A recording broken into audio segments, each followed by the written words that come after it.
We are back. It has been a few weeks. Thank you to all of you who have joined the community. How awesome is it? Lucas and I are so stoked because we wanted to launch this thing. It's been in the cards, and I got in trouble with compliance in more ways than you've all ever could have possibly imagined. But we have made it, and so the community is here. You all get to speak to one another. Oh, that is me on my phone listening to me. It's like Inception, Ari. So still confused by that movie, if you know the reference. So we are going to record this. It's recorded. It's live on YouTube. For those with us right now, you get to be part of something special because I am going to pick, along with Lucas, one of you that we're going to pick today for a case study. Meaning, if you are inside of the academy and you have emailed us, we put it in the chat here, but Lucas and I will do a better job. We are going to make it very clear. If you email us, we are going to pick one of you and we are going to pull up your academy and we're going to go through it together. Now, I'm not going to have you on the show live with me, so you don't have to worry about being on camera, but I'm going to do that. So it's going to be a ton of fun. We have a special guest today. We'll bring her on in a little bit, but she is someone that we're going to do a live case study with so that you guys get to see that difference. And if you in the future go, whoa, I want this level, I want this level of detail, shoot me a note. If you're in the community, go, hey, this type of case study, that's what I want. So thank you guys for being here. I have a fun joke. Obviously, I'm always going to start with my dopey little jokes. But if this is your first time in the community, let me know. Tell me right now. Sorry, not in the community, at the live show. Get too excited with this stuff. If this is your first time on a live show, type Y. Just put Y and click enter in the chat. If this is not your first time, okay, just put N. I want to get a sense of how many of you guys are here where you've been to tons of our shows. Y for yes, N for no. And if someone's email, some people are saying, Lucas, your email's not working. That's probably me. I probably gave you Lucas's wrong email. Now in Florida, apparently they can't receive emails. So per Glow, maybe it's just the fact that Lucas is in Florida. Okay. Well, Ari, where am I actually at right now? Oh, I don't know. Where are you right now? I'm actually in Utah right now, so that should be working just fine. Okay, so there you go. No. Okay, so a lot of you, this is your first time. I recognize some of your names. Obviously the clients, all that. What's up, John? Warren, I got your email, by the way. Scott, cool. So this, Tim, hope you had a good vacation. So what I'm going to start with, a lot of you guys have been asking about just, hey, best practices regarding this community thing. Like what the heck is this basically? Now, the reason this was such an undertaking is because we really didn't know what this entailed. And I used the feedback from all of you guys, not just to make it free, but to also, I'm going to share my screen, but to also use this platform. So there's a lot of different platforms out there. You can see this is the platform that we use on school.com. So if you're at school.com/root collective, you're able to see this. And you can see there's all these different channels. So the first thing is if you're in the academy, this is what it's going to look like. The cool thing is it looks the same for me. It's not like I'm in super admin mode or anything like that. But if you're like, I want to see stuff with academies, just click this right here. People asking about academy stuff. Now, once again, for everyone to know, we don't own the software. Okay. So I see some of you guys saying, why can't you do this or that? And I'll be totally honest. I don't like you. No, it's not that. If it was up to me, I would change everything. Okay. I don't get to choose. So the fact that this software I can even give to you, we are very lucky because most advisor softwares force you to be an official client. And basically we went to them and said, look, people are smarter than you think. Can we give them access so that they can go in and do what they want to do? And they were like kind of hesitant, but good people. And I'm like, look, trust me, these people just need to get a sense. Let them play around with the software and we'll make it super affordable. And the benefit the software company gets is a lot of advisors watch our videos and go, I want to use that with my client. So it became a win-win situation. So they are really good, I will say, about taking feedback. So when you guys put things in here, I can take that feedback and go to them and say, hey, can you update this so the HSA account works like this or guardrails gets calculated differently? Like it doesn't happen overnight, but it's helpful. So this is the community. You guys in this community, we call it the collective. Per Glow is in it. It's free. You should all be in it at a minimum. We are going to host like local conferences. So I'm in LA. Lucas is in Utah. So we're going to do it in Utah. No. So we're going to decide at some spot, hey, let's do a hang up. Where should our first meeting be? obviously some cool responses were coming in here. I was saying LA, Miami, Seattle. Some of you guys were saying we should do it in the metaverse because you make fun of me, which you're allowed to do that. But this is what it's all for. This collective is, I don't know anywhere else in the industry where you guys can connect and literally chat with each other. And I've seen a lot of you already do this where you're like, hey, I was about to retire and pay off my mortgage. And you just very clearly explained why this is a great decision. And I had head trash around it. And I thought for a second, like, maybe I should just pay down the minimum and invest the rest. But like, no, you're right. I am going to sleep better. And it's one less expense. I'm doing that. Well, great. Like, it's one thing to hear from me, hey guys, you should go retire early. You'll find purpose and fulfillment. I'm not close to retiring. So like, it's different when someone's actually in that spot. So hopefully you guys have enjoyed that. If you've enjoyed it, let me know. Tell me, what do you think in the comments? Other than that, I get made fun of in fun ways, but I want to share this. And then we're going to bring on our special guest today, which I've never done this before, which will be awesome. But I was going to let you guys guess my height, but I didn't want to feel bad about myself. So this was a comment. Someone emailed me this today. So if you're not on my email list, make sure you're on it. But this was the email that went out today. Live case study at 4:00 Pacific time. Love all the new initiatives at Root. I've been meaning to email you some feedback because I always ask for feedback and I want it. And they said, life has taken over the last couple of weeks. And I replied back, unacceptable. No, I didn't say that. It is, however, on my list. In the meantime, I want to congratulate you on your new title. Does that mean you will grow taller? That one hurt a little bit. Okay. So for those of you who don't know me, okay, 5'4". Okay. I'm working on it. So the point here is I do want the feedback. So for those of you, oh my gosh, first of all, big news. Tim, he was on a show with us announcing retirement at work tomorrow. Everyone, go congratulate Tim. That's a big deal. We think Ari is 6'3", 6'3" in our hearts, GQ 5341. Okay. So this community, the feedback, I take it legitimately. And then I go, okay, that's logical. So we're going to do that. There's none of this, like my new role as chief growth officer sounds fancy. And I just looked up, AI, fanciest title, hit me with it. And this is what it spit out. So like, I wasn't even planning on doing this. So now I get to decide for Root with thousands of you members talking, hey, how can you guys have the best retirement ever? Whether you're working with Root, meaning in our full service, whether you're just a academy member, just sounds bad there. You're not just an academy member. You're more than that. Okay. But, and then finally, if you're in the community and you just want to chat. So what we're going to do today is we're going to go through a real case study. You guys are going to get to see my advisor brain go through. So I apologize in advance because I get excited about this stuff. And some of you have emailed me, are you taking supplements when you're doing these case studies? No, I'm not taking any supplements. Okay. So this is just me raw loving this stuff. So I'm going to bring on our special guest today. Bridget, you are now live with us. I'm going to make you nice and big. It's going to feel weird because humble people always feel weird when they're big on camera. But Bridget, the case study is going to be all about you today. A few first questions. So first, how did you find the channel? And what prompted you to even send that email about a case study? So I was looking into retirement planning and I was browsing on YouTube and I started coming across your videos. And I just started binge watching quite a few of them and realized I may have done a few things wrong as I was saving for my entire life. And here I am now starting to think about retirement probably sooner rather than later. And most of my money is pre-tax in my 401k. And as I was watching your videos, I thought, okay, I might have gotten myself in a bit of a bind. So that's how I ended up finding you. Okay, I appreciate it. So first thing is you didn't do anything wrong. The fact that you're watching videos on YouTube and you're educating yourself, that tells me you're not doing anything wrong. So I know it's going to look weird, but you guys can all see all three of us now. I just want you guys to see we're all still here, but I'm going to make Bridget the star of the show because you are. So Bridget, you have a lot of cauliflower you're likely going to have to eat. For those of you who are unfamiliar with that term, those are those Roth conversions and things that I talk about. But I don't want someone to ever over-optimize or over-worry.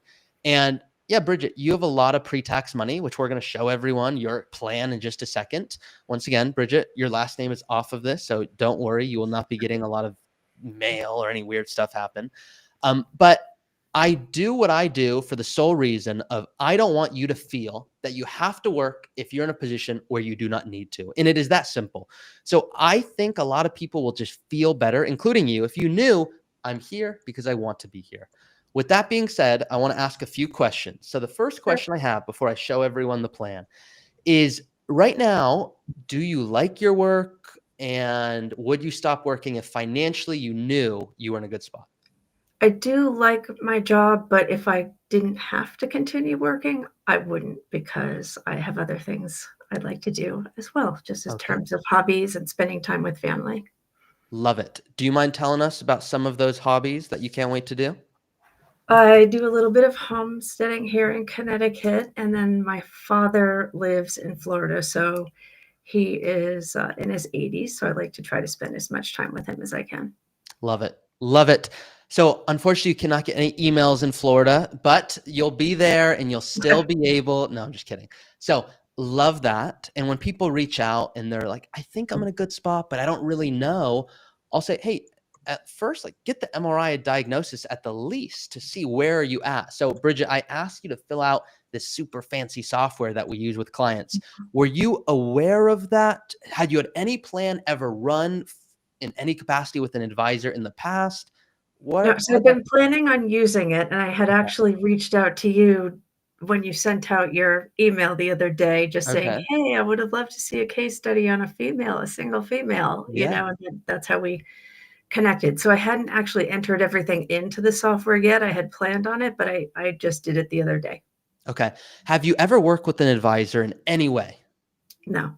Okay. Never worked with an advisor. Is there anything that keeps you up at night regarding finances? And that could be anything from, I just don't know, I still have a mortgage. Is it, hey, if I retire early, who am I going to hang out with? Is it, hey, I see some of your case studies show people have 5 million. I don't have that. So like, am I screwed? Like any, what I call head trash or thoughts you've had. So I would just like to know that I'm not going to be living paycheck to paycheck, basically, with what I take out of my 401k to live off of. Awesome. Well, I hope in the next 15 minutes you feel very differently because you have the pieces to make it happen. And I do not get to say that lightly. Sometimes, and it sucks, but I made up this phrase. It's called revisional planning. It is not a real thing. If you look it up online, it will say it's not real. I don't know what it would say, but it's pro bono work that I do for people that retire early unsuccessfully, meaning they go retire, but they screwed up along the way. They missed something, whether it be planning for healthcare or going, I'm going to spend 10,000 a month every month, but forgetting about new cars or whatever it may be. And you don't want to ever have to go back to work. That's the last thing you want to do. I want you to know, hey, I'm in a good spot. So what I'm going to do now, Bridget, I'm going to share my screen so everyone's going to be able to get to see this. But before I do you have any questions, Bridget, for myself or Lucas before we hop into the fun? Not yet. Okay. Some people have random questions, so I always want to give that option. Okay. Now, all of you today, I'm going to be going through this. There's hundreds of you guys with us live right now, and there's thousands that will watch this recording. You all get an opportunity to do what Bridget's about to do right now. If you want, you can email Lucas and I, and you can say, I want a case study done on me. You just have to be in the academy. We're going to change your name for security purposes, unless you're in Florida, in which case, no, of course, I'll still do it. Okay, so too many Florida jokes today. So here we are. I'm going to make it nice and big because a lot of you guys are very transparent. You go, Ari, how do you expect me to see that so small on my phone? And so I'm going to make everything as big as humanly possible for you guys. Okay, so this is Bridget. Now, the first thing we're going to go through on your plan, and I want you guys to chat with us real quick. I hope this is big enough. I know sometimes our faces get in the way. So me and Lucas are trying to make our faces nice and small, but we can only do what we can. So I hope this is big enough. If you go, hey, I have a better idea, you should share this way, I'm open. Okay, I'm not married to any idea. So this was your plan, Bridget. When you inputted your information in here, you had put Bridget, and then just so you know, Bridget, not your fault, it's going to default to a co-client here. So this is not your fault at all, but it defaulted to that. I believe you're single though, correct? Yes. Okay, so we're going to delete this. Super easy. I'm also showing it to you all in this way in case any of you are like, oops, I feel like I also had a secret family in here. So I'm going to delete that here. if it lets me. It will say not found at certain times, but it sometimes takes a few clicks and sometimes you have to refresh it. Okay. So sometimes some of you are like, the software is broken, it's not working. It will sometimes take a few refreshes, I've found, and it will fix issues. Now, I just don't want you all freaking out because look, we got rid of them. And so there we are.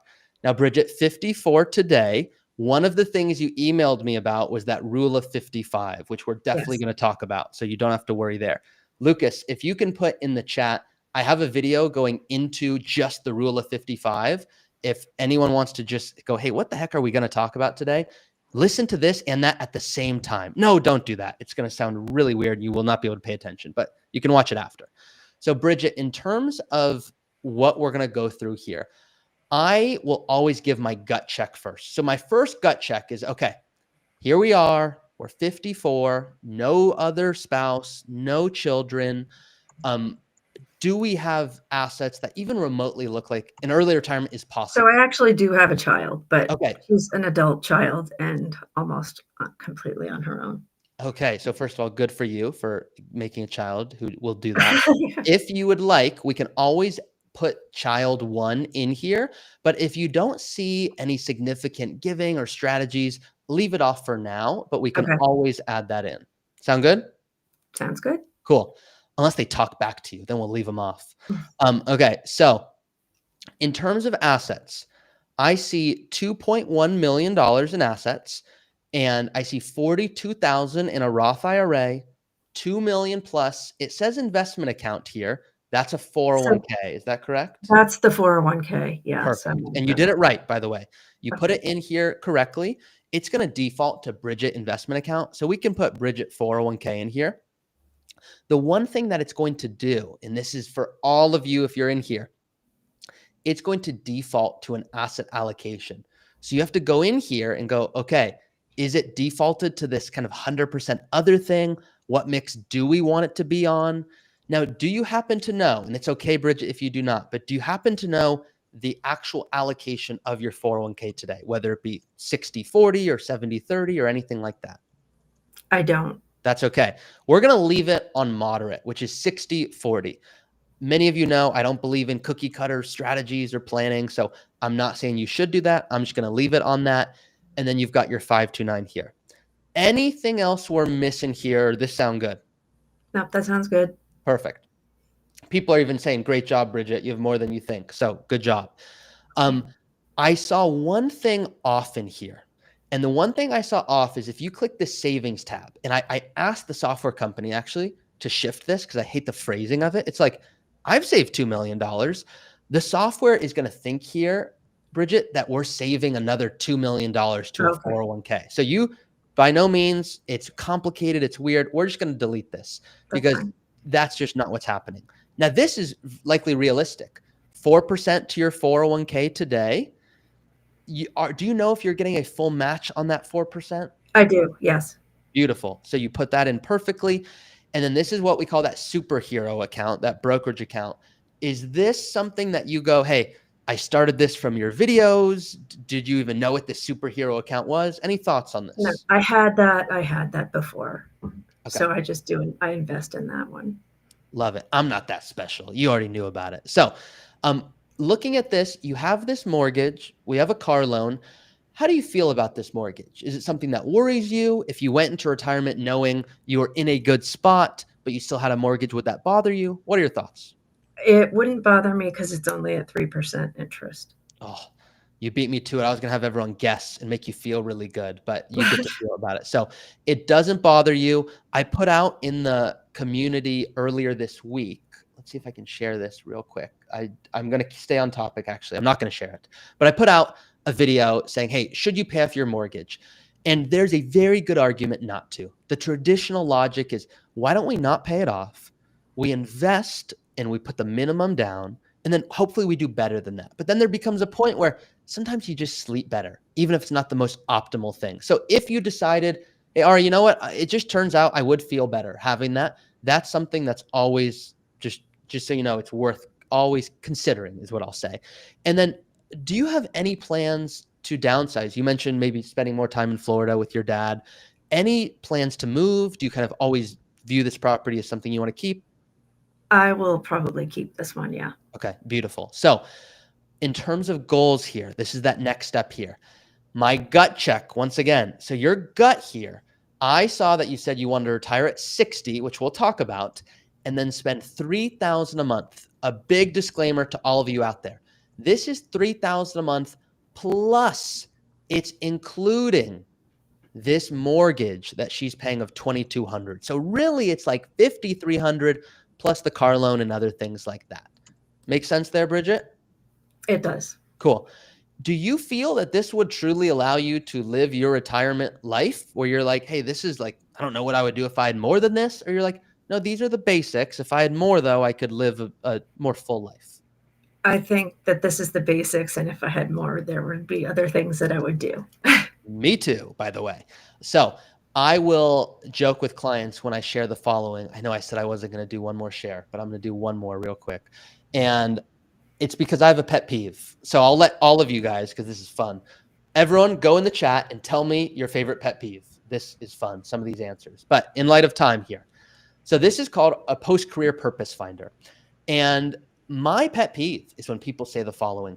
You know, I think I can retire. I think I can get by on $4,000 a month. You know what? I could probably get by on $3,000 a month. I could even go back to the top ramen days in college. And, you know, I didn't love those, but I could do it. And I'm like, I'm sure you could do it. Retirement's not about getting by. How much would you love to spend? And when are you in a position to do that? So I'm a fan of dreaming. And when people say, you know what, you're right. I think maybe I could spend $10,000 a month. I'll go, well, it's unrealistic. You're going to spend 10 every single month. So what we want to do is build out a strategy that really is aligning our goals. So $3,000 a month is like, hey, that's bills, that's groceries, that's things like that. Is travel of goals of yours at all in retirement? I'm not a big traveler. I may take a vacation here or there. Okay. You know, I do spend a lot of time at home. Just like I said, we do a little bit of homesteading here. So most of the time in the summer, I need to be here anyway. Yeah. Love it. Love it. If you were to increase this, and the joke I'll share with clients is I'll say, I'm going to force you to spend $6,000, not $3,000, Bridget. And if you don't spend it, you cannot save it. It doesn't stay in your checking account. It goes to your least favorite political party. Ooh, that gets people talking. Okay. What would you do if I said you have to spend another $36,000 a year? Beyond this, what would you spend it on? I'd probably spend it on the house and making improvements, using it towards things like that, upgrades. Love it. Yeah. We're going to add that in. And I'm not forcing you to it. I'm just going to add it. If you never know what to do and you're in the software, just say home project, whatever you want to say. I'm going to say home projects. And I'm going to just say it's an extra $30,000 a year. Okay. We're going to do it every year until you pass away. Feels dark to bring up, but that's what I'm going to do. It might not be every year. You might go, that's unrealistic. We're going to talk about healthcare, so don't you worry. Have you done any long-term care analysis in any capacity? I have not. Okay. Would you say generally healthy? I'm generally healthy, yes. Okay. I know there's 10 more questions I want to ask about it, but the software here, I like to add a minimum. I like to do 3 years of a plan. Now, whether it's in-home care, where you're going to see in-home care is going to project $70,000 a year. If you switch it to assisted living, it's going to say $64,000, or nursing home. I don't need you to get it perfect. And there's a deeper episode that I'll do in the future on just long-term care, but I want to have something. So at least you go, okay, I'm thinking about it. And I often tell people not to go buy a policy and instead self-insure, which by the way, is what I'm thinking for you. Have you ever heard of that concept of self-insuring before? I don't think so. No. Okay, so I'll explain it. So basically, you could, if you wanted to, Bridget, go get a policy right now. And there's lots of my clients that have this. My mom has this. She's a perfect example. She's like, I want to be protected. I don't know what I don't know. What if I don't invest well? This isn't my thing. I just want to be okay, which is all of us really want.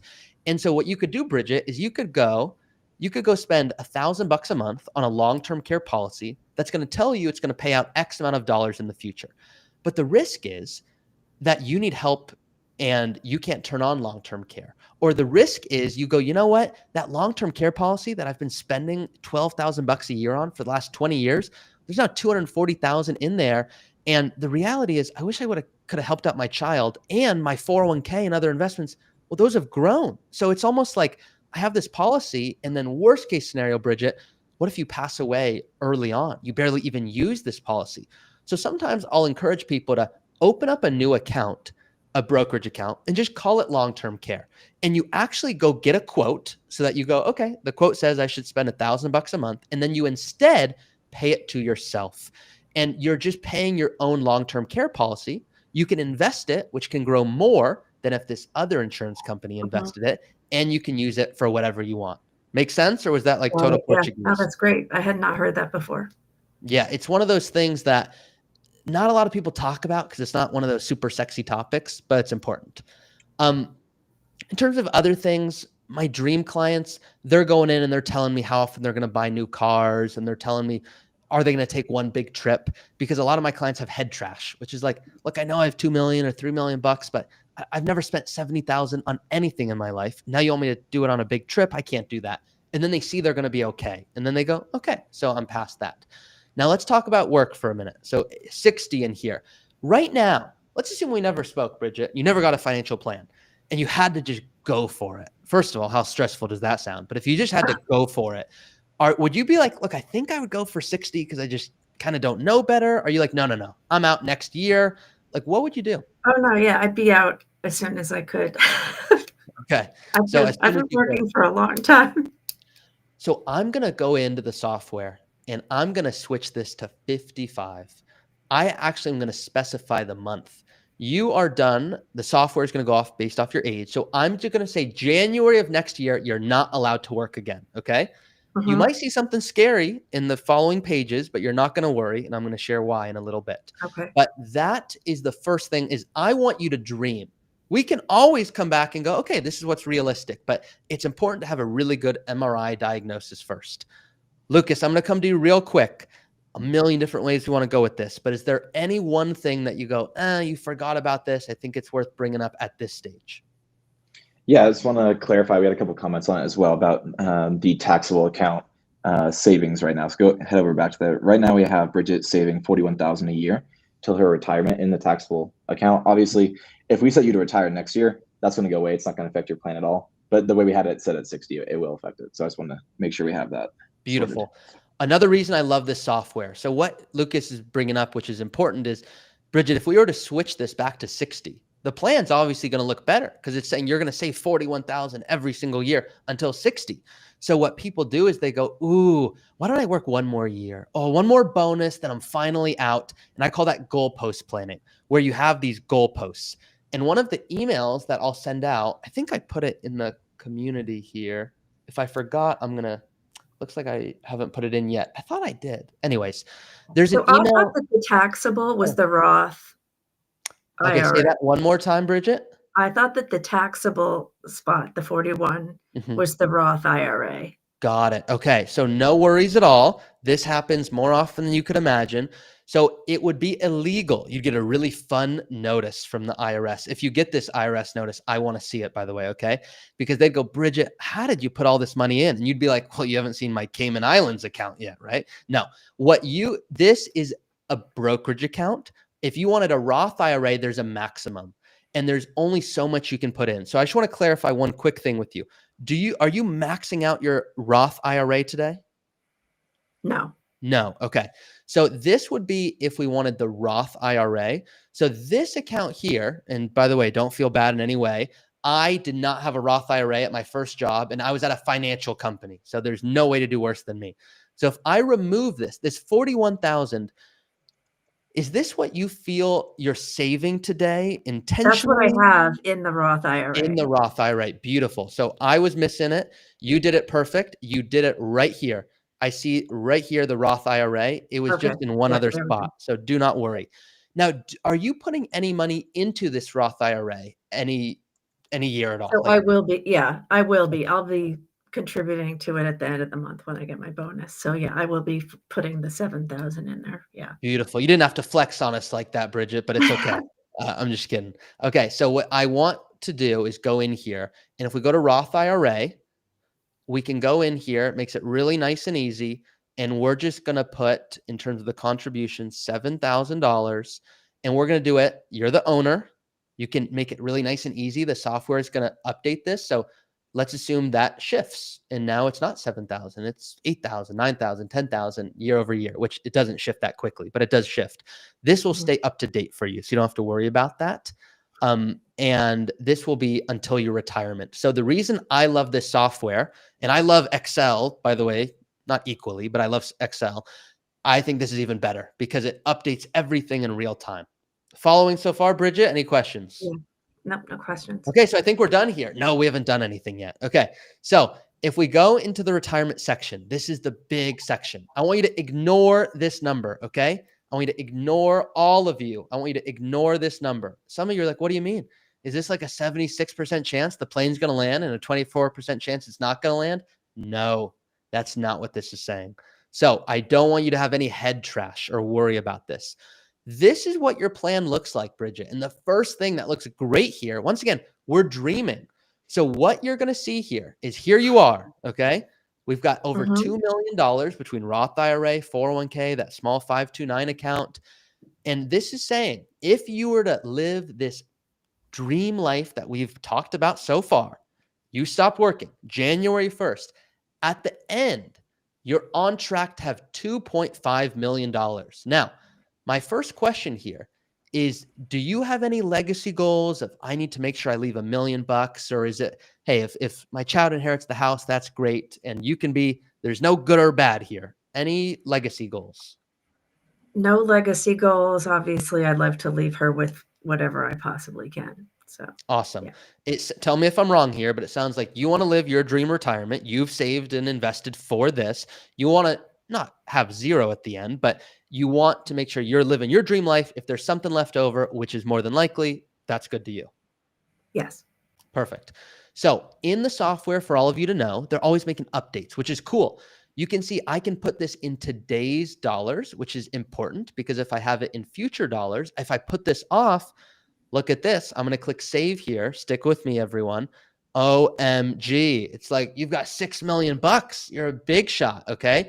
But Bridget, 6 million is not going to be worth 6 million. So that's why I like the today's dollars button.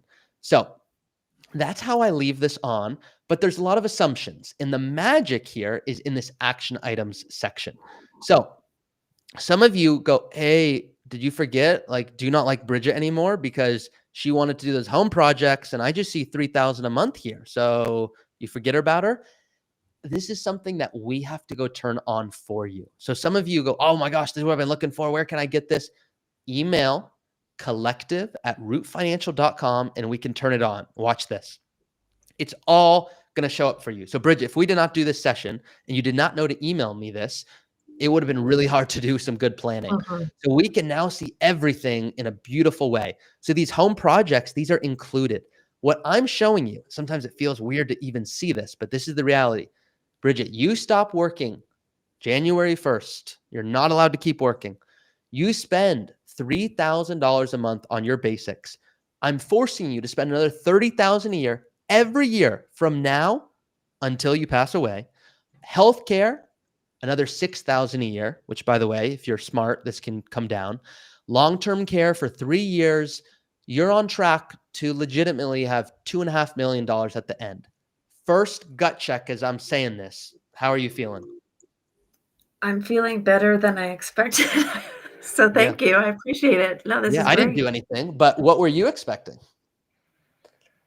I thought I'd end up having to work longer, maybe another 5 or 6 years, and I did not expect to have that much money at the end, or even be able to spend that $30,000 a year extra. So and you're not alone. And by the way, let's assume, because Bridget, we haven't talked about a lot of things. What if you go, and I'm going to ask you this, what if you go, Ari, I'm this investing thing. I know you and Lucas like this stuff and you guys are kind of squares, but I'm not a square. Okay. I have friends. So I don't spend my time on this weird investing stuff. And I'm just scared because markets go up and down. I don't want to worry about that. What if you said, I just want to be conservative, super conservative with my investments. I don't want to worry at all. You could absolutely choose that. That's an option here. But now it's showing there's about 900,000 at the end. And so this is important because these growth rates are dictating a lot of the success in the plan. What if you go, Ari, if I get educated well and I have an advisor and I'm doing the right things, like I'm open, well, that makes a big difference as well. Now, if you're going to lose sleep because your investments are going up and down. Well, at what point is it worth it? But you can see there's a wide range of outcomes. This is exactly, Bridget, why people do not get confident in retirement planning. They go, well, I've been working for so long and I don't really know anything different. And it feels weird to stop working because like my friends aren't retiring. So who the heck am I going to hang out with? At the same time, I think I have saved and invested better than my friends. So like, I think I deserve to stop working, but I just don't know. What if markets don't do well? I'm just going to keep working. And I'll see people do that for multiple years when they're in a good spot and they just don't know it. Make sense? Mm-hmm. You have a little bit of that. I'd say actually a lot of bit of that. And that's not even perfect English. There's so much. We haven't gone into tax strategy. We haven't discussed estate planning. I haven't even like given you a strategy of like, here's a recommendation when it comes to, do we do conversions or these other fancy things? Right. This is me just being like, hey, this is where you're at. So gut check is like, hey, Bridget, you're in a good spot. Now, if you like, hey, I don't think I want to pass with 2.5 million. Well, you have a few options. You could go, what if I spend 50,000 a year on home projects? And you're probably like, I never even dreamt of that. But you could do that. There's going to be less at the end, way less. I mean, look, now there's 136,000 right at the end. But that's assuming, Bridget, you do 50,000 a year every single year for the rest of your life. Maybe you do 50 at the first 5 years because you have more time and energy. You're doing fun stuff. Then maybe it's 30. Then maybe it's shifting again. So that's a dynamic thing. We actually have a phrase for that. And the phrase for that is what's called a retirement smile. Have you ever heard of this before? I have not. Okay, so this is, I'm going to stop sharing for a second so you guys can see it nice and big. So this retirement smile, what this is my pet peeve in real life. And so what people do is they go, I'm going to spend 10,000 a month every single month. And I'll say, I don't believe you. And they're like, well, you're nuts. You don't sleep next to me. How much are you going to know I spend? I go, you're right. I don't want to sleep next to you. And I don't sleep next to you because I have the best pillow in the world and no one else can use my pillow. But the point here is you're going to spend more at the beginning. So think about a smile, literally a smile. Here we are. Bridget, you're going to retire. You're going to have the most energy and health you've ever had. You're going to want to spend more. Then naturally you're going to spend less because you're a human being and you're still going to want to do projects and fun stuff. I have clients that go, no, I'm going to spend more. I go, maybe you have some frowns along the way, but then it shoots up at the end when most people go, I have too much money. So I'm looking at your plan going, I don't want you to be mad at me, Bridget, when you are 80 with $5 million, which sounds weird. You're like, there's no way that would be me, but it very well could be. Going, why didn't I spend more when I had my energy and my health, when I actually could have taken advantage of this? But I also don't want you to run out of money. And there's a fine balance there. That's what retirement planning is all about. So this is a smile. And this isn't perfect for everyone, but it's a good gut check. It takes into account a lot of different variables. And if we turn it on for you, it's showing that you'd have about $350,000 more dollars if you were to spend like this average person, which I don't even love because it's just an average, but it's an important concept to understand. Make sense? Yes. Love it. Lots of different things I want to go over, but the last thing for us today, Bridget, and then if you have any questions, I want to certainly see if I can help, is tax strategy, because this is where a lot of people are missing out on opportunity because they just don't know. So when I'm working with a client, I will legitimately say, look, you're in a good spot. I think we can retire. I just need to see your 2040 return first. And they're like, 2040? First of all, I'm trying to get through last year. And I don't even, what are you talking about? I'm like, look, for a lot of our clients, taxes are their biggest expense. And if you don't at least understand how to plan for this, you're going to have a difficult retirement. So it's not like this is a real 2040 return. It's made up, but it allows us to start thinking and looking at different things. So we're going to go through every line. No, we're not going to do that. Okay. I'm going to tell you what we're going to do, and I'm going to keep it really easy for you, but I'm going to tell you the quick story for those of you who have not heard it. And by the way, we've got some good comments coming in. And Lucas, you can save these if you don't mind. Bridget needs to spend $3,000 a month just on wine. Wine, after all, is the sunshine trapped in a bottle. So Bridget, that's not me saying this. We didn't pay GQ5341. So with that being said, here's my example. And I'm a very transparent guy. So those of you, none of you have emailed me directly saying you're so mean, but you've said, hey, you're a very transparent guy, which that is true. And Mr. Anonymous, I want to bring this up real quick. They say, Bridget needs some travel allocation. Look, I think a lot of people want to travel. And there's other people that are like, look, it's just not my thing. Like, I like traveling, but not as much as others. So don't feel like there's a stress there. So here's the little silly story. Lucas probably heard it, but this is a few months ago. I went to the doctor. I said, Doc, I think what you just said there was so great. I'm going to refer my friends. I can tell you're a good doctor, but don't take this the wrong way. I have no idea what you just said. And they're like, huh? I go, yeah, I mean, you sounded excited. It sounded good. I just don't know what you said. So could you like try explaining it in a different way? I'm sure other people will get it. It's just a me thing. Try again. He goes, okay. So he starts explaining to me the lab that the pills are made in that he's going to give me. I said, Doc, I don't care about the lab. Tell me why I need this pill or don't need this pill. That's all I want to know. There's other clients that I'm sure want the lab and other clients that are like, look, whatever you say, I'm just going to trust you on it. That's just not me. Tell me why I need this pill. Give me an explanation. And if it makes sense, I will take the pill. And so I speak like that and my clients will speak like that. So in this example, I could show you the lab and go, ready for this, Bridget? We're going to go line through the tax code. Let's see how quick you can fall asleep. But that's not effective. This is a really cool tool. There's another tool we use as well, but it's a cool tool that just looking at it loosely, you're like, what's with all the lines and graphs? It's allowing us to look at our tax liability over the course of our life. So you're the blue. That's the easiest way to think about it, okay? So you're the blue, and the blue is the ocean, okay? The ocean is, think about it like a tide, okay? So right now, you're kind of constantly in a pretty high tide because you're working. We have income today. If you stop working, Bridget, January 1st, you still have an ocean. Why is there still an ocean? Well, you're going to need to live off of something, right? That's where that rule of 55 comes in. You're going to live off your 401k. Now, you can see there is a point where it decreases. Well, why is it decreasing? Well, maybe Social Security is coming on and that's helping. So there's less requirement from your portfolio, but that's still income, but it's taxed differently. Real quick, it gets confusing. So I don't need you to feel like, hey, I feel like I kind of lost you at the end. A little bit at the end there, that was me going into the lab. But keeping it really simple. This is saying, does it make sense to do any of these conversion things? And the gut check we'll do is we'll go, let's look at the tide. Let's look at the tide. Okay, it looks like a normal tide. What is this shark? Is this a shark coming to get us here? I have to come up with silly examples where my clients fall asleep on me. And I have clients that have pretended to fall asleep just to make fun of me. It's a true story. But do you know what this little jump here is, Bridget? The higher taxes. Yes, and more. So any of you in the comments, let me know. I'm sure you guys know as well. These are what are called RMDs, which is basically whether you want to or not, Bridget, you crushed it, okay? You crushed it so hard. If your 401k keeps growing, it's 2 million, then 2.2, then 2.4, then 2.8. It's going to keep growing and you're going to be forced to take out more money than you might even need.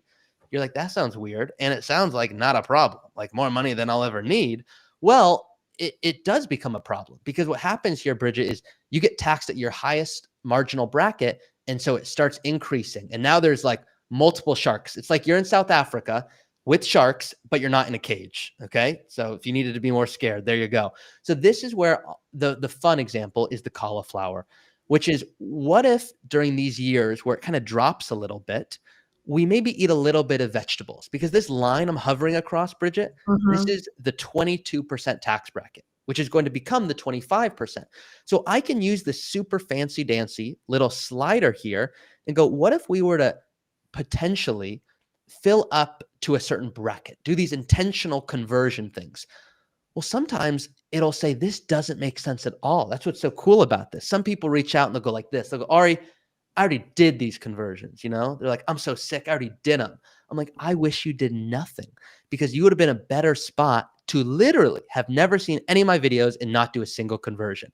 And some people are like, whoa, okay. Other people are like, wait a second. So I see the value of these conversions, but I don't know, because I switched this slider and now it says different things. And now it says there's way less. So like, I don't want to shoot myself in the foot. So like, what's going on here?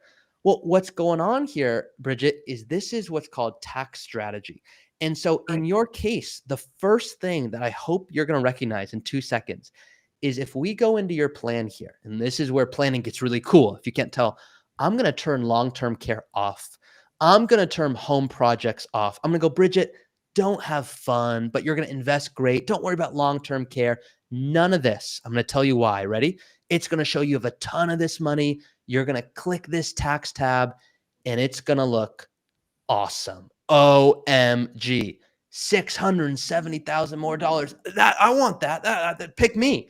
But the problem here, Bridget, is you could have the best tax strategy in the world and no one's ever come to me going, Ari, I'm so glad, I was on my deathbed and I had such a great Roth conversion strategy. That's about fulfillment to my life. Okay. People go, I'm so glad I spent more or I retired earlier. And the goal in life is not to have the best tax strategy, but there becomes a point where it's a no-brainer, where if you go, Ari, I'm spending everything I want and more. Going back to you, we're going to put back on long-term care. We're going to put back on 30,000 a year for home projects. We're going to put back on moderate growth. Well, yeah, there's going to be less at the end because you're spending more and you're enjoying your life more. There still becomes a point where it can make sense to do tax strategy. But oftentimes people will think everyone needs to do it. And this is like surgery.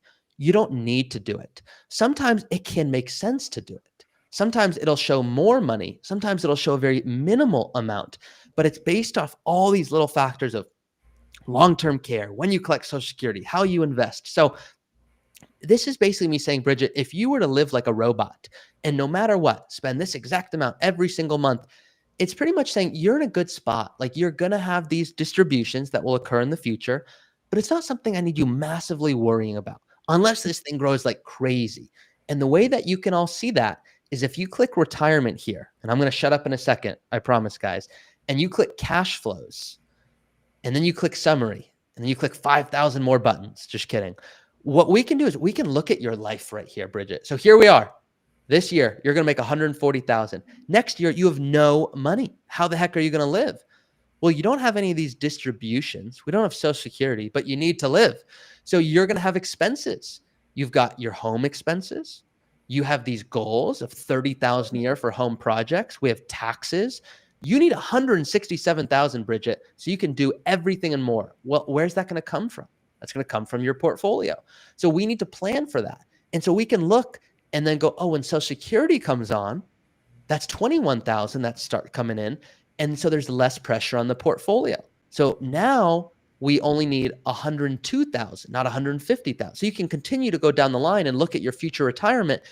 And if we fast forward to 2045, when you're 75, that's when these things begin, these RMDs, Bridget. Mhm. So you're going to have Social Security adjusted for inflation.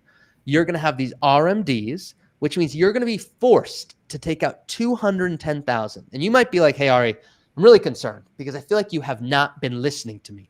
I don't need $210,000. And I'm like, Bridget, I have been listening and the government does not care. And you're going to be forced to take out more than you'll even need. And all of this excess here, this all gets taxed at your highest marginal bracket. Mhm. So this is what we want to plan for. So this is kind of a summary to say, hey, Bridget, you're in a good spot. Yeah. Are there ways you can optimize further? Of course. But this is me to say this rule of 55, I'm not saying it was made for you, but it's pretty darn close. And Yeah. what you're going to be able to do is you don't get to avoid paying taxes. I had one client that said, oh my gosh, so cool. I get to pull at 55 and avoid the taxes. It's not how it works, but you get to avoid the penalty. So it's as if you're 59 and a half. I would just want to make sure that you have a plan for purpose and you have a plan for fulfillment. Because if I'm you, Bridget, I'm not working past January 1st. But Right. any thoughts as you're hearing this? No, I mean, this is fabulous. Thank you so much. I appreciate it all. I've learned a lot today. I know maybe even Sure. more than you wanted, but I appreciate, Bridget, you being Yes. here. We're going to do another case study for all of you out there. We're going to pick someone and do it. We're going to do it in a faster way. But Bridget, I hope this was helpful. If you want to go play with the tool more, of course, do that. If you're like, hey, this is great, but I don't want to be an advisor in retirement, that's why we exist. And you can check out our different advisors and see, hey, is there one that resonates with you? Anything else, Bridget, I can answer for you?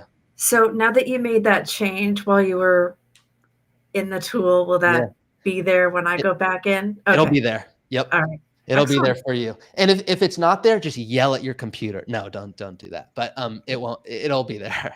Well, you've given me tremendous relief, and I really appreciate it because I thought I had gotten myself in a real bind by having everything pre-tax. That was my biggest fear. So I thank know a you. lot of people get scared on that, and it's one of those things. Like, let's assume you had 1.3 million and it was all pre-tax. I'd say don't be scared, but we're working to 60. But you've done a good job saving and investing, whether you know it or not. So you deserve, and other people are telling you, hey, Bridget, you've done a good job. Like, bring up that wine budget and like start thinking about things like, so kudos to you. Lucas, anything else you want to leave for Bridget? I think that you can't skip over the fact that you saved well and saved successfully, and now you need to go make the most out of life with your money. Thank you. You got it. Thank you so much. Bridget, have a great one. Thank So guys, what did you think? That was the first live case study. I will probably try to do less stories. May have to marry Bridget. Warren, Bridget, I'm sorry, we might be matching you up. Oh, what about the Root Matchmaker show? Oh my gosh, I see it. Chief Growth Officer. I just had this idea. This is why I'm paid the bid bucks. Okay. Sweet episode. Thanks, Ari and Lucas. Great job. Yeah, that's all Bridget. Like, guys, that like people are like, so do you like love numbers? I'm like, I don't love numbers. Bridget gets to go hang out with her dad. Good luck quantifying that on a spreadsheet. That's what's cool about this. And Tim brings up a great point here, Tim. So I should have mentioned this to Bridget, but she'll still hear this. So Tim says, never get too confident. You need to review your plan regularly. You're right. And the biggest thing that people do incorrectly, in my opinion, is they don't become what's called a retirement boxer. And so what that is basically like, let's assume Bridget's like, I'm going to close my eyes, 30,000 yard home projects, no matter what. Markets do good, markets do bad. That's what I'm doing. Well, that's a sure way to screw up a retirement, because if you're not watching anything and markets aren't doing well and you're spending a lot of money, you're withdrawing too quickly, too early on, and you need that income for the rest of your life, and you don't want to have to go back to work. So it's not me saying don't go do a home project. It might be going, look, maybe now you're going to go spend 10,000 on a home project this year and 50,000 next year. It's just being willing to be dynamic and spend a little bit less or a little bit more. I think about it like being a business owner. If you own your own business and it's doing well, you might go hire more employees. You might buy more equipment to try to innovate to grow the business. If the business ain't doing well, you're probably not going to do those things. Most people close their eyes, 10,000 a month, no matter what. And then what happens is all their money is in like the S&P 500. They get unlucky because it goes through a rough period. And now they're like, what happened? I don't understand. Like, why did I run out of money? I did everything correctly. It's like, yeah, but one or two things can shift the whole plan. So, Peyton, good to hear from you. So Peyton is going to be working at Root in the future. And she's a rock star doing stuff at her university. So Peyton, good job on you. If you guys are not, if you want to work at Root, some of you guys are here. And that's the cool thing. We have people that work at Root, Lucas and I right now. You have people like Bridget that are like, hey, I just want to retire. And you guys are obsessed with this stuff to an unhealthy degree, which you wouldn't be wrong. And then you have people like Peyton that are like, I want to work at Root in the future. Ron, how do you decide if you purchase long-term care? Ron, we went over this. You flip a coin. No, don't flip a coin. Long-term care, there's an analysis I've done on it in the past. So I have a full video, if you want like a 40-minute case study. I think it's in the Academy. If it's not, it's on YouTube. If it's not there, I don't know where it is. But I think it's on YouTube. And the simplest way is, I don't know if any of you guys are aware of this, but you asked, so I'm going to bring it up. Okay, let me see here. Would have to be with Lucas and Utah for sister wives. Warren, you and I have compliance issues. Let's just say that. Okay. Warren would get in trouble more than me. Let's see here. What do I want to show? Oh, I forget, guys, give me 1 second. But when I think about like creative things that I think you're going to resonate with, there's two aspects to an insurance analysis. And then we're going to do one more case study real quick. So the first one, here it is. Okay. So the first one is like, hey, financially, would you be okay if you did not buy a long-term care policy? Like, could you make it work? Let's assume you have 10 million bucks and you're like, I think I'm going to be more than fine. And you run an analysis and like, why would you buy a long-term care policy? It's going to invest it and it's not going to do as good as you. And then if you want to use it for any policy, for any reason, you can't do it. So like logically, it would not make sense for you to do that. But then there's the legislation step, which a lot of you are not aware of, which how on earth could you be? It would be like, anyway, I don't have a good example, but like, I'm not a cauliflower expert. Okay. I don't know the roasting time or whatever, 350 versus 400, whatever. I am in my cooking phase in case you guys are wondering why I brought that up. Okay. Perfect timing. Okay. So basically this is a legislation graph. So you can see there are states passing long-term care mandates. Washington passed the first one, California, Minnesota, New York, Philly, or Pennsylvania, should I say? I was just in Philly. Illinois, New Hampshire, that's where legislation is proposed. So what this means is like, let's assume you didn't buy a policy. And you're like, I'm not going to buy one. I'm not going to look at legislation ever, no matter what. What's going to happen is everyone's going to have one and you're not. And then you're going to get a notice that says you're required to buy one. Do you think it's going to cost you more or less? It's going to cost you more And the reason it's going to cost you more is because everyone would have had it. And so the premiums are going to go way up because these companies know that you have to buy it because of the state you're in.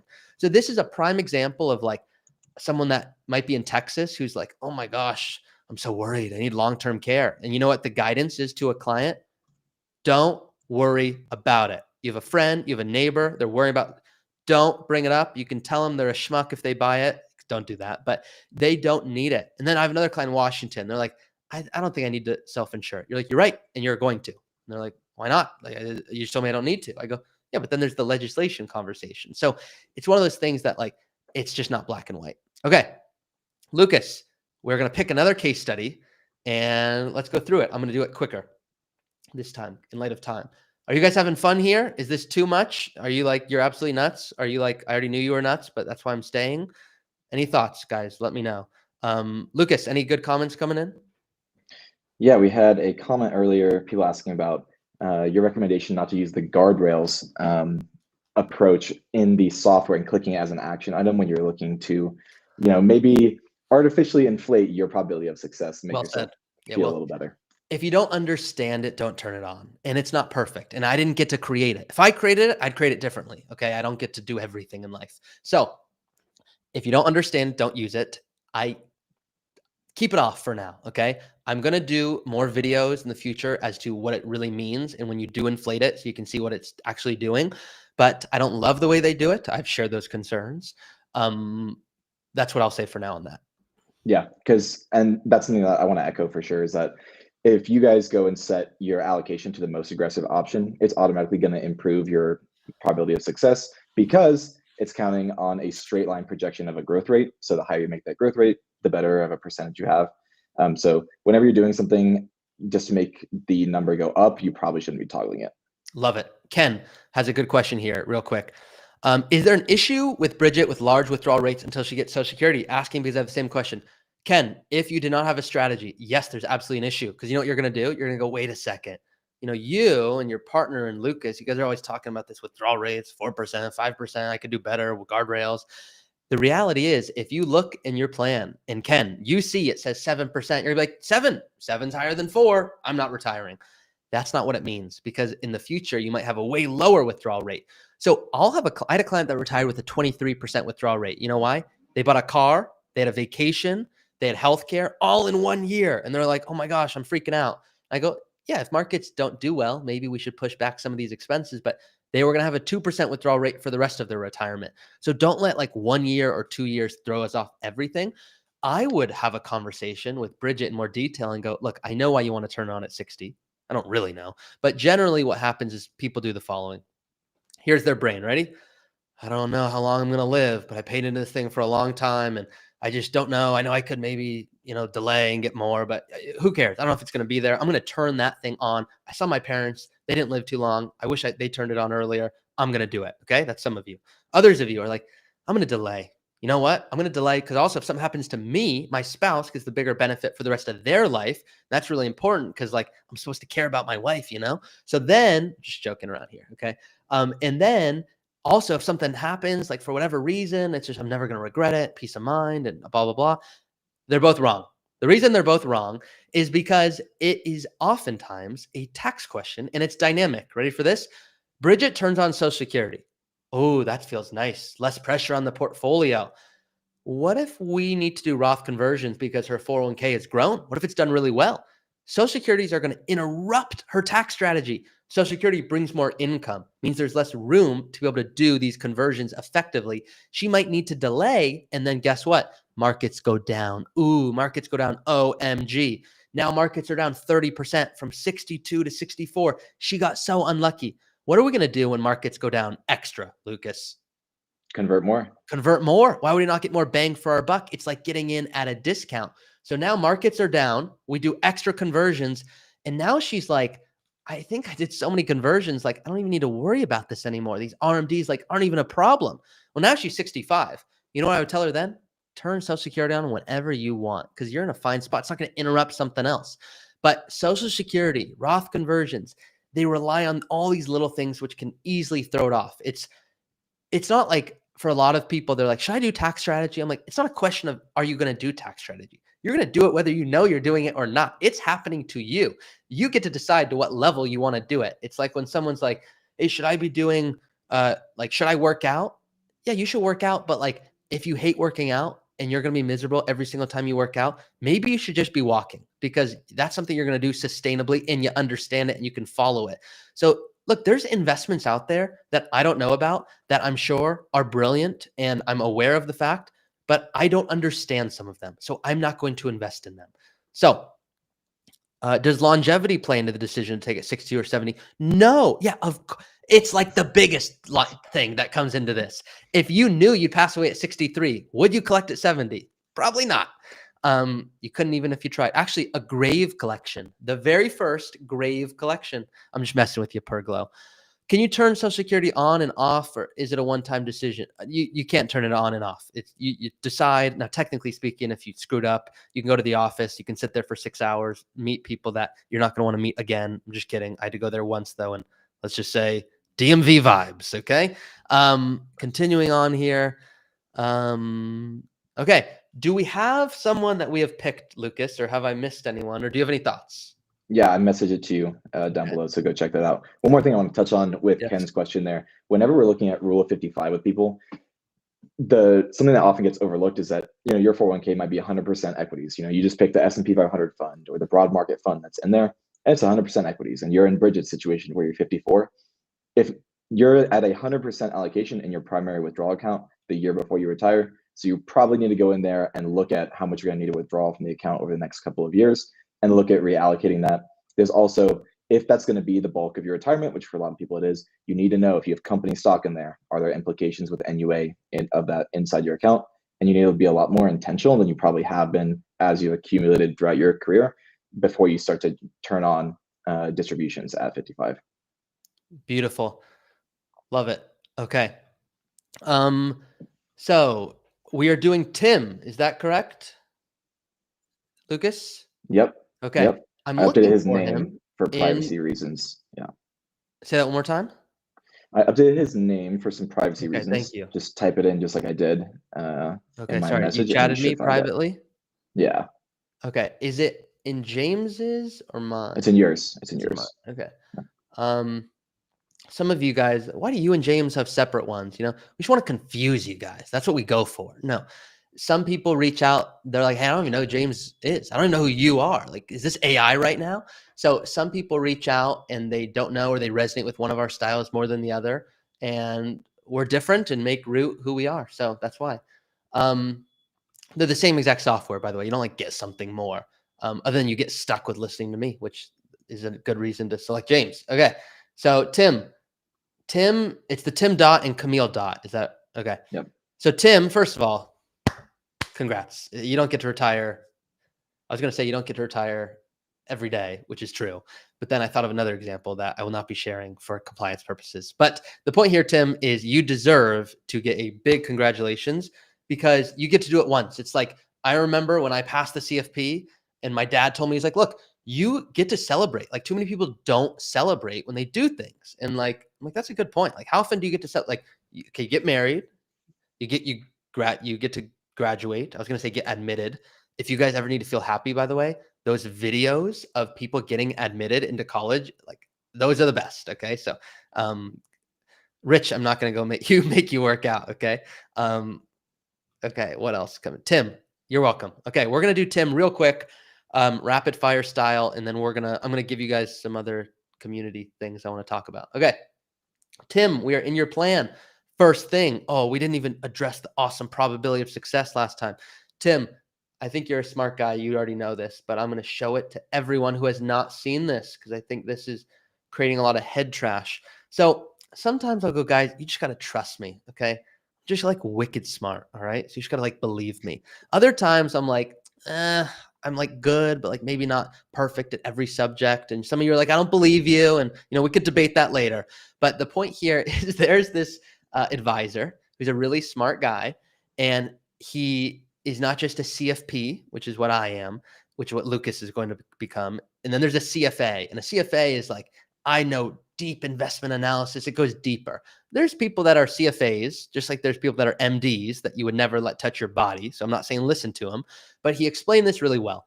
And so he says here, my clients with 100% probability of reaching all their goals are normally miserable.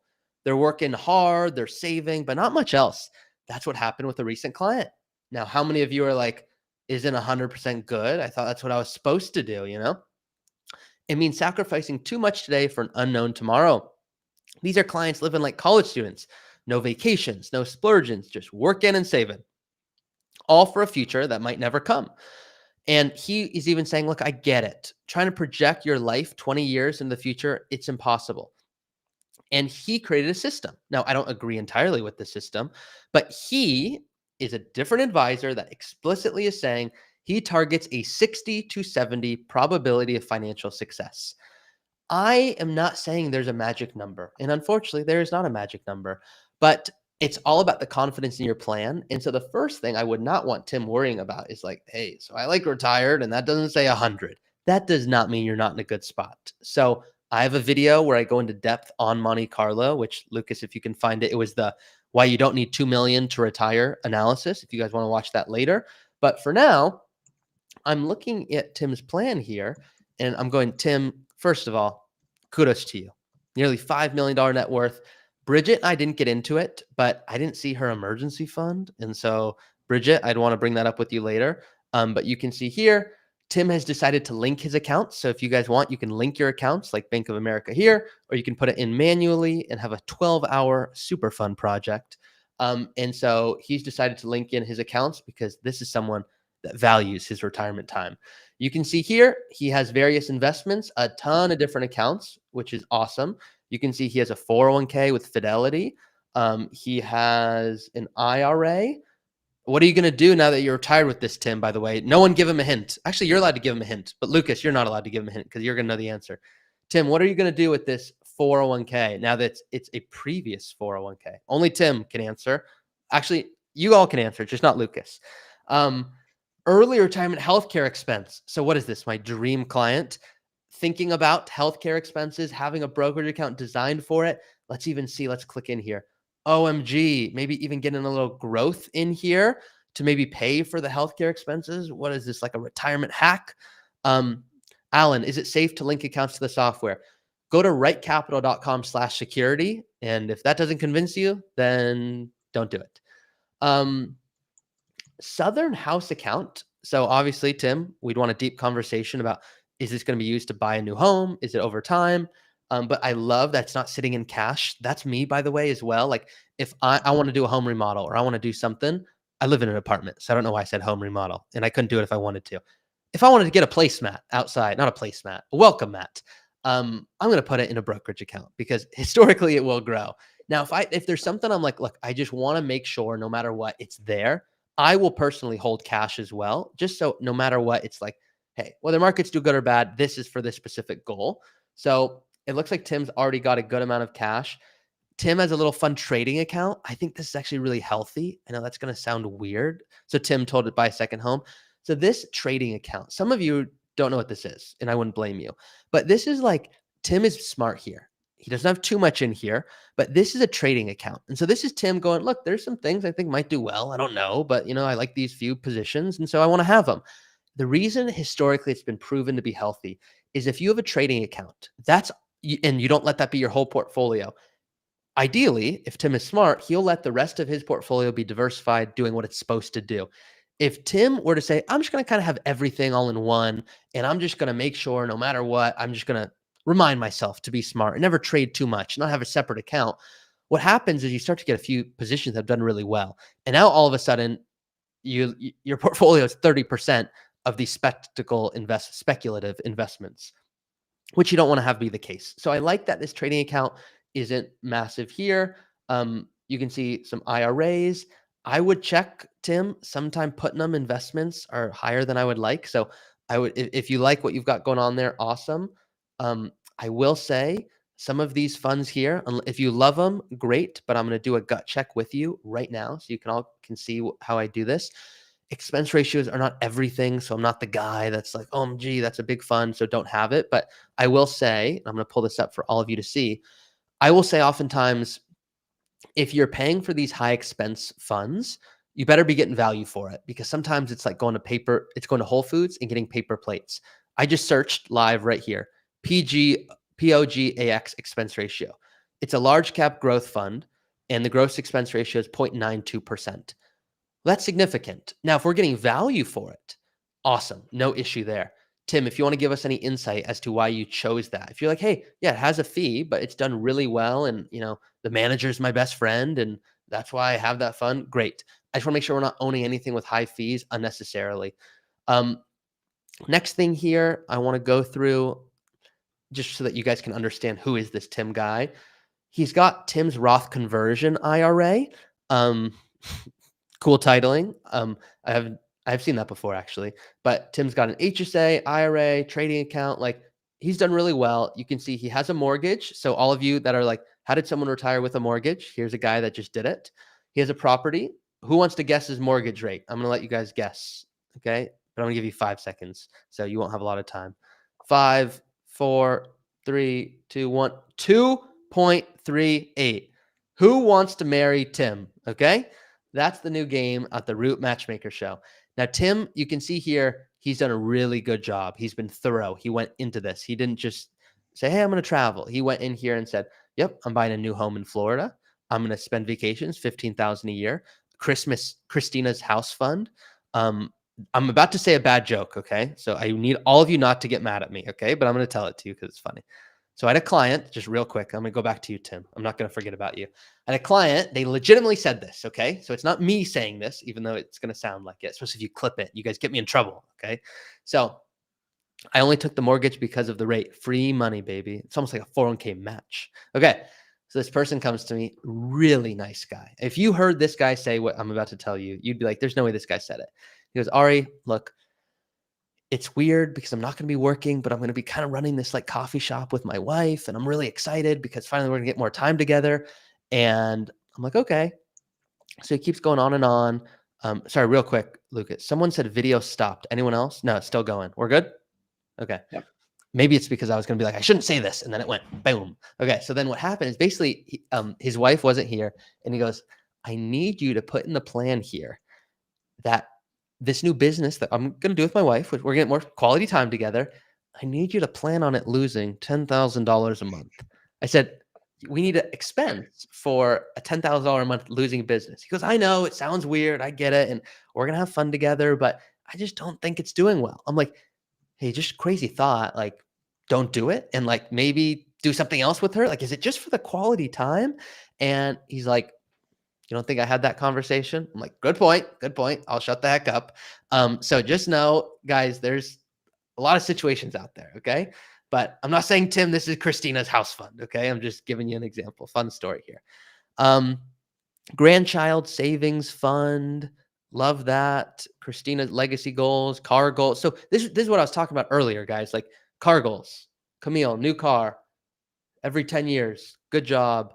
Starts now. Yeah. So he's putting it all in properly. Okay. So, this is what I'm looking for. Tim's golf cart. Thank you. More of you guys should be doing this and getting really specific. Because if you do this, you buy the golf cart and you're like, oh, so I'm not worried. Like I'm still in a great spot. So let's look at some fun stuff for a second. Okay. Retirement plan. First gut check. Looks good. It's on future dollars though. I want today's dollars. Tim, if I do this, I don't know if this is going to do it on your plan, but maybe it is. Tim retiring, 60 years old. Let's call it $4 million on track. He's going to be good. Assuming, I mean, look at this. We got $10,000 a month. I mean, there's some big expenses in here, guys. This is $10,000 a month, every single month. Once again, for the rest of retirement. New cars, $40,000 a year. Vacations, $15,000 a year. House fund, grandchild's, golf cart, Christina's potential wedding. So Tim's really, not every year, Woods, you can put it in as just a 1-year expense. So you just put it in as a one-time expense. So let's see if you did it right. Tim's golf cart, boom, one time, $20,000 this year. So it's cool because if Tim were to put in here $40,000 a year for the golf cart, and then scrolls up, yeah, there's going to be less money because that's how math works. But like, look, in the course of his retirement, there's 65,000 fewer dollars. Like, if he's debating to get the nice one, you go get the nice one. So this is a good gut check. Like, hey, good job, Tim. You're in a good spot. And I'm glad you didn't have head trash. Tim's current allocation, I don't know what that's on, but I can see if I move it to growth, for example, is it going to increase or decrease it? Meaning if it's all equities already, it might actually decrease it. Whoa, some of you are confused. Well, growth, if we go into the channel here of investments, we can see what is the assumption when someone clicks growth. So if someone clicks growth here, I'm going to go over here. And I know you guys cannot click this button on yours, and that's out of my control. So don't get mad at me on this. But you can shift it on your analysis page, which is what matters. Growth is 7.8%. So if inflation is 3%, it's showing a 4.8% real return. That's if I put it on growth model. You can see he's above that. He's at 8.4%. So if we put it on growth, it's going to actually show less growth. Now, if you look at the S&P 500, historically it's done 10%, but I like Tim's allocation here, so I don't have concerns on that. Going back here, we're going to put this to his current allocation. If Tim was like, I'm just not a savvy investor, I'm not open to being dynamic, well, that's a problem. I would have concerns, but that is not Tim. Tim, I'm going to be transparent with you and make sure you get this good feedback because you deserve it. Here's someone that says, no offense, seems like Tim needs to reduce the number of goals accounts. I suffer from similar complexity trying to simplify. Someday I may not be able to keep up with it all. I disagree for Tim. So Phil, you're exactly right. There are a lot of people like you that do this thing where you have lots of different accounts. But the reality is there's other people that love having separate accounts for mental accounting. So Tim, this is all for you to say. You can hear someone like Phil say this and go, great, I disagree, and still live your life. Or you can go, you know what? Yeah, I've been meaning to simplify. I want to do that. One real quick thing. Tim, are you going to move your old 401k into an IRA or rollover IRA? Ooh, tricky one. Let me know, Tim. Okay, let's go back to your plan real quick. Tim is in a good spot. So Tim, I'm proud of you. I want to do a withdrawal rate check and see where we at. Oh, guys, did I not give you the example earlier? I wasn't even talking about Tim. Who was it? Ken? Ken was like 20% withdrawal rate. This guy's nuts. Why would he retire? I don't have concerns. You're like, why not? You say that this number is like above 4%. Yeah, for a single year. That doesn't change the rest of it. Tim is going, I like separate accounts for budgeting. Yep, same here, Tim. No concerns. Tim's withdrawal rate gets into the 4%. This is where I get mad at my clients. If they're not in the 4 to 5%, like, look, you're going to be mad at me when you're older with way too much money. And then it increases in the future. And the reason it's increasing is not because Tim's spending more. It's because now his distributions are greater. So like, Tim, you've done a really good analysis, whether you know it or not, you're in a good spot. I just would, if I'm you, I would definitely like spend a lot of time on the tax strategy because I have not clicked these buttons yet. Rich, Tim is not a client. So that is why I'm just doing a case study on Tim. So if you were to go in here, Tim, actually, let me go back here. So the tax tab is different, by the way. They're always updating it. So in case some of you are like, are you moving it around on me? Yes, I'm just trying to mess with you. No, I'm not doing that. If you go and go, Tim, we're going to fill up this bracket and you iterate one thing, it's going to look crazy. Okay. So some of you are going to wonder for a second. Let me move the screen so you can see. It shows Tim's going to have $2 million more through tax strategy. Okay. I mean, that's awesome. This is a big reason, by the way, why people work with an advisor. They're like, well, I'd be over the moon to pay an advisor if they can help me optimize my tax strategy. This is transparently why a lot of people pay us. I'm very transparent. As Rich and many of my clients know, I'll be like, why are you paying us so much money? And they're like, it's the tax strategy. It's the withdrawal strategy. It's the healthcare. It's the estate. It's the yada, yada. And then a year goes by and I'm like, why are you still paying us so much money? And they're like, I didn't know what I didn't know. And I don't want to have to do this. And so most people are paying us to do it all for them. Here's the interesting thing. Do you guys remember Bridget's plan? Who remembers Bridget only had an ocean? Do you remember she couldn't like have this option here? Well, Tim has a superhero account. Tim has options here. So he has the ability to keep his income low and do Roth conversions, which Tim is probably wise enough to recognize. That's going to yield a greater benefit than trying to take advantage of other healthcare opportunities. So Tim, you're in a good spot. If I'm Tim, I would definitely be doing some conversions and eating cauliflower, and I would accelerate those if markets aren't doing well. And I'm proud of you. Like, you're in a good spot. I would make sure you have your estate planning goals Now, if he put his family, I'm not going to click this button, Lucas, but if I click it, it might show his kids' names. So I'm not going to click it, which is also not going to allow me to click estate planning because it'll also show his kids' names in there. But those tabs, like the estate, I don't know what it's going to show he's on track for, but it's going to show like a crazy amount of money. So Tim, if your goal is to pass away with tens of millions of dollars, like that's another reason to do Roth conversions. It's like if your children are doing awesome, and I've told this story before, but not fun, but important. Talk to this child of a client and, getting their Roth IRA set up, and they were late to the game. Late to the game is relative, but they're 26 and we're talking and they're like, I'm going to quit my job. I'm like, that's weird. You told me you want to be a doctor. Why do you now want to quit? They're like, yeah, I'm just not feeling it. I'm like, I don't believe you. I will call out my clients, which I could see how people wouldn't want that type of advisor because it's like, how dare you, kind of, I'm like, look, I'm giving it to you straight. So I'm like, I don't believe you. I could be wrong, but I don't believe you. And so I'm like, I'm going to talk to your dad, who is our client. And I talked to dad. I said, hey, are you aware that your child is going to no longer become a doctor? And he's like, no. Imagine the dinner that I created there. I wasn't there though. So, no. So basically what happened is they had a conversation. It was transparent. It was clean. And I went to the father. We were talking about it. And he's like, hey, I was unaware of this. I said, okay, I'm going to go talk to your daughter again. And I said, hey, I need to know why you're going to quit your job. And I don't believe that you don't want to be a physician anymore because your dad told me a while ago that's what you always wanted to do and blah, blah, blah. And she's like, you're right. I said, okay, so what prompted this? And she goes, well, I heard one of your episodes and I didn't know what a beneficiary was exactly, but I learned that that's what I'm going to inherit if something happens to my father. I said, that's correct. That's how it works. He passes away, you inherit the money. And so she goes, I thought about it. I go, what? She goes, well, if I'm crushing it, she didn't say crushing it. I made that up. But she goes, if I'm making a lot of money, she's a humble person. And if she's watching this, just know I know you're humble. But we've been through some stuff now. So she goes, look, if I'm making a lot of money, in my dad's first generation, he worked his X off to get the amount of money that he has now. If I inherit that, and I live in California like you, Ari, where taxes are crazy, I think I'm going to pay taxes at my tax bracket. I said, that is how this works. And she goes, yeah, so I'm not going to become a physician because if I'm making a crazy amount of money, everything my dad just worked so hard for is going to get taxed up the wazoo. I said, hold it right there.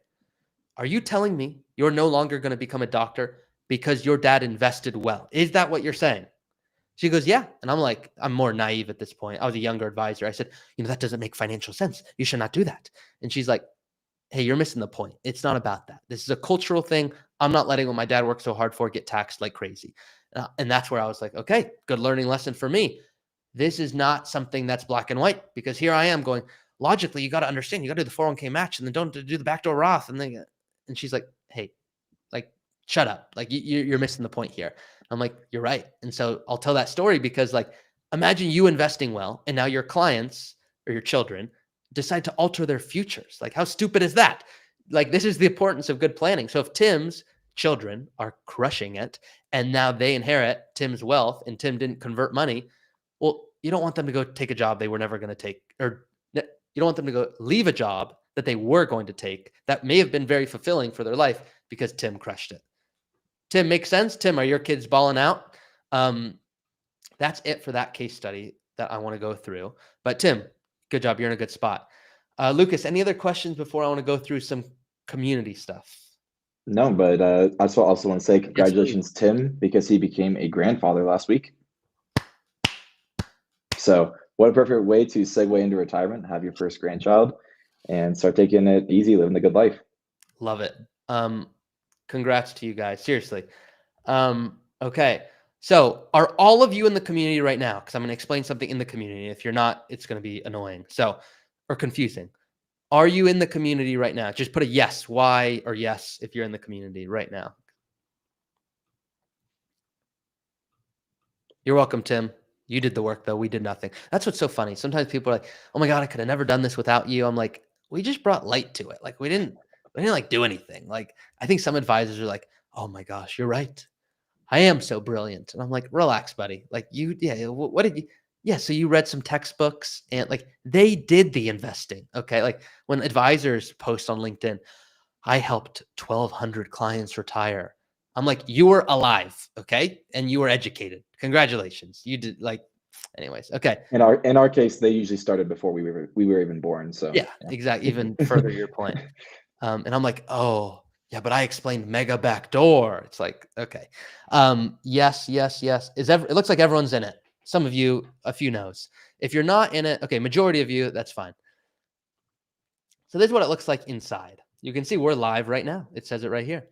Now, if you're a client, I just want this always for you guys to wonder, like, why did you join Root? Okay, well, if you're a client, like Rich, go in there and talk about how amazing your experience is so that other people can see, oh, that's what it's like working with Root. I think it's a weird decision sometimes to hire an advisor when you watch them on YouTube and then now all of a sudden you're trusting them with everything you've worked so hard to attain. So I think there's a comfort in understanding that. At the same time, and thank you, Tim, I appreciate that. Are you saying this, Tim, because you're leaving us right now? Thanks for everything you all do at Root. Great information, great case studies. Give us confidence that we're using software correctly. We're trying. And then if you just joined, there's a start here channel. But basically, these are different channels here. So this is if you're like, hey, I just got here. What do I do? People are going to say, greetings from the Third Coast, West Michigan. Hello from the Midwest. Are y'all investing in bonds? Please go communicate. This is where you guys can go in and chat. I'm not going to see everything, obviously, but you can tag me or Lucas, and we're going to get a notification right here. I have 99 plus of them. Okay. So I can spend the next, 12 years going through these, but I'm not going to promise I can get to them, but I will scroll through. And if I see something of interest, I'll stop and I'll say, I'm going to talk about it on a live show or something else. So please go communicate in here. Please, if you guys are travel people, here's Andy going, curious what everyone's first big post-retirement trip is and how they're planning for it. Please go comment. A lot of you guys are, but more of you, if you comment, you have no idea. You might say one thing that changes someone else's retirement. So that's all I'm asking you. This is free. Free watching this, free in the community.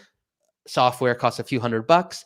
And then we, of course, have the full service model. So there's different options here. So please, guys, go post like crazy and help other people. I don't get a commission if you post more. Nothing happens. There's no comp.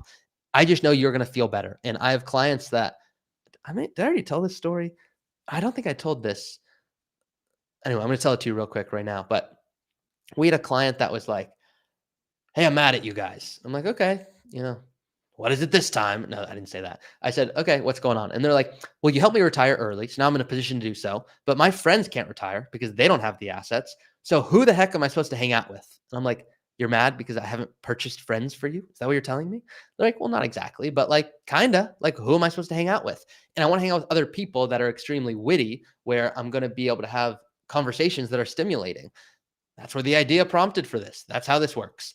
And so you can go in here and talk to other people that are in your spot. So if you want to travel with them, you can chat with them. Many of you don't know this, but like I could click on a random person here and I can click on Bob A and Bob A, look at his AI. So cool. I could chat and say, what's up, Bob, blah, blah, blah. I can see who Bob comments with and posts. So that is pretty cool. That is the chat feature.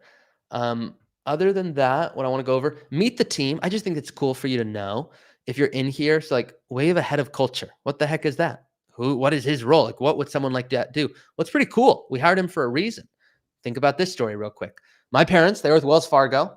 At one point, they liked one of their advisors. They thought they did a good job. A different advisor at Wells Fargo quit. Guess where those clients went? My parents' advisor. So now my parents' service starts to suck because, the advisor did nothing wrong. The advisor is trying to service 600 clients. So good luck with that. So Josh's role is to make sure everyone loves their job here. Chelsea, rockstar advisor. Paul, senior advisor. Me, Bob. So like this, some people just put it in the wrong chat. Like this, he doesn't work for Root. Anyways, that's that. Become the best investor. So this is where you guys can just like invest in like, I should have chose something else, but I said superhero. Look, it's not a real account, guys. Like some of you will call up Fidelity and be like, I'll take the superhero. And they're like, I have no idea what you're talking about. But like you mention it, what is it? When you guys go comment, you can see Lucas is a rock star. So he goes in and explains like, it's a nickname for a brokerage account. Exactly right. If you guys had one video that you saw that you're like, I remember Ari explained that. And that's when it really helped. Okay, great. Like, go drop that in there for someone else. So just help each other out is the point in there. Okay, so this is Root Local. Like where should our first meetup be truly? This replay, not the replay, excuse me. I was looking at LSU's Tiger. He said, I came looking for the replay, but we're still live. We've been here a while. Okay. Not too much longer, I promise, guys. Where should our first meetup be? I want to host something. So if you guys have ideas or you've been part of a program before, I mean, I would love to do like, hey, all 1,000 people, let's meet up in San Diego. We're going to bring in special guests. James, Lucas, and I will do some cool stuff. Like, that's a great option. And then finally, Peyton, for someone like you, if you want to work at Root, go tell us why. Like, we get thousands of applications, which we're lucky for. We're going to use this in the onboarding process. Now, I'm transparent. I am not in the onboarding process entirely. I play a small role in it. But if you're like going to message me on LinkedIn and be like, I'm going to be a great advisor, trust me, give me a shot, that does not cut it. Okay. So go put in here, why do you want to work at Root? Tell a good story. When you apply, link that you're in the community. Show more, hey, you're already into Root's ecosystem, and it will help because I'm like one of the final layers, not like the people up front. So I can't help you in any way there. And then some of you guys just don't know this, but I did not want to become a financial advisor. And you're like, that's weird because that's what you do for a living and talk about it a lot. It's true. If you want to see the video, you go in here to Root Ready, and then it would be at the bottom. Why did you want to become an advisor? And I'm like, I didn't. So you can hear that whole story there. Okay. That's all I wanted to go through. Any questions or things coming up, Lucas, we need to address? No, I think people are excited to do a meetup. I think it'd be epic. I think it'd be so sick. Okay, if you want to be like Bridget and you want to be on the show for next week, let me know. Some weeks we're going to do that. Some weeks I'm going to bring a special guest instead. So we'll always bring someone or do something fun. And guys, what do you think? This is the first live show of 2025. Yep. Do we crush it? Are you like, I'm underwhelmed and your energy's so low? And, you know, Lucas is in Utah. I hate Utah. Like, guys, how are you feeling? Okay, thanks, Ari and Lucas. These are not informative, but entertaining at the same time. Always fun. That's the goal. My goal is, just so you guys are thinking about it, is like YouTube, like we have strict education. You want to go learn a topic, boom. I try to keep it fun at the same time, but it's more of, hey, time to learn the topic. If you want to come to these live shows, this is more entertaining, engaging. Keep it on the back burner. You can cook or do whatever you want. Try to keep it fun. Thank you, John. Thank you, Shadowski, Arisha. Best ever. Russ, that's big talk. Love the case studies. Enjoyed it. Thank you, guys. Time to go night skiing. Oh, go have fun. Best one of the year from Sloan. This is some big talk. Time in the tool. So helpful. Thank you, John. Meetup would be great. Yep. California, Phil, we're thinking. Guys, thank you so much for being here. This is what we love to do. This is, of course, recorded. I will see you next week. Do you guys like this time? So 1 hour later, 4 o'clock. I was thinking of moving back to 3 o'clock for some reason, but okay, let's do super quick. Can we do a poll? I don't think we can do a poll in the community. We can. No, okay, we're gonna do it right now. I'll do it right now. Live shows. I'm just gonna post.